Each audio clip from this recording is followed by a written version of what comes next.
Today we'll be setting up for embroidering our leaves of gratitude, and you're going to locate all those items in your bag. So you should have all of these items: a piece of foam, a leaf, some pins, a sewing needle, a T-pin. You have gold thread or silver thread, and you can decide which one you want to use, or you can use both. And for this project, you'll also need a glue stick. So if you can locate your glue stick, you should have one in your school supplies.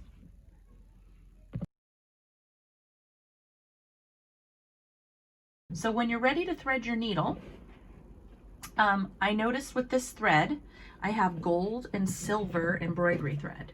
And you might decide, you could look at your color of leaf. Everybody got different colors, and decide, ooh, do I want gold on silver, or I'm sorry, black with gold or silver with gold? Which would look better? I think the silver is going to show up nicely. And what I'm thinking is I'm going to save my gold piece so that I could do some stitching around the edge of the leaf if I want for decoration. I could also use it to make the hanger. So when you're ready to thread your needle, what I noticed is the embroidery floss, that's what this is called. This is made up, it almost feels like a very thin wire because it is metallic, right? In its frame, there's about 6 threads that I need them to all be one thread. So you're going to have to figure out which way to twist it, because you can see it's already previously been twisted, and do a little twisting. And then this is where the glue stick is going to come in handy. So just put a little bit of the glue on your finger, and I like to do a little bit of the twisting and pull it straight.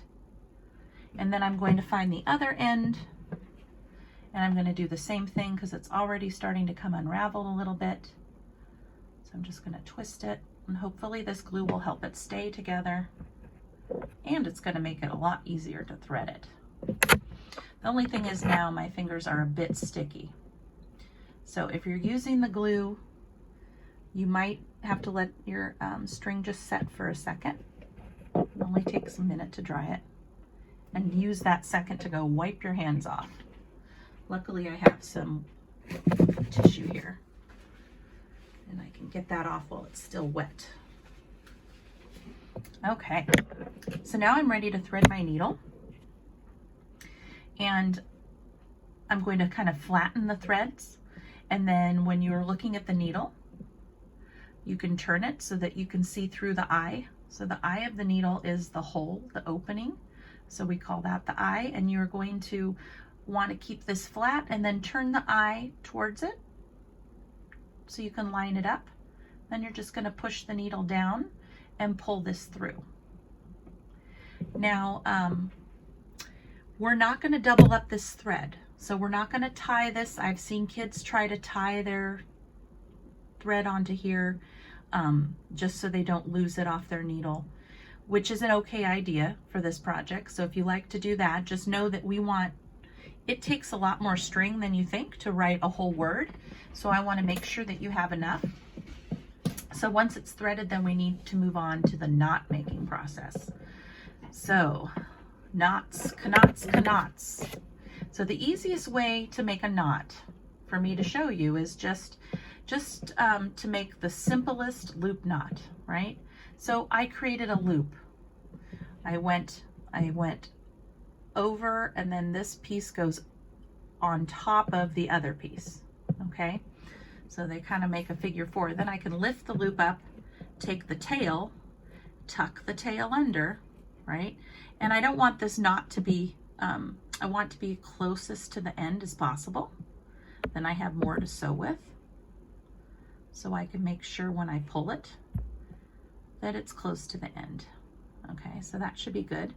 Now, when I pull it really tight, the knot is kind of small and it wants to come undone.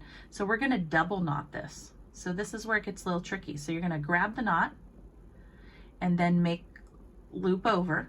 All right, so it's exactly what I did before, just on a smaller, just right on your finger. Make the loop and then take the tail and tuck the tail through the loop. And this way it's smaller, and you're going to follow it so you can follow and make sure the knots can line up together, and then pull that tight. and that's a double knot. So I have a big enough knot that it's not going to go through. Okay, now you are ready to sew.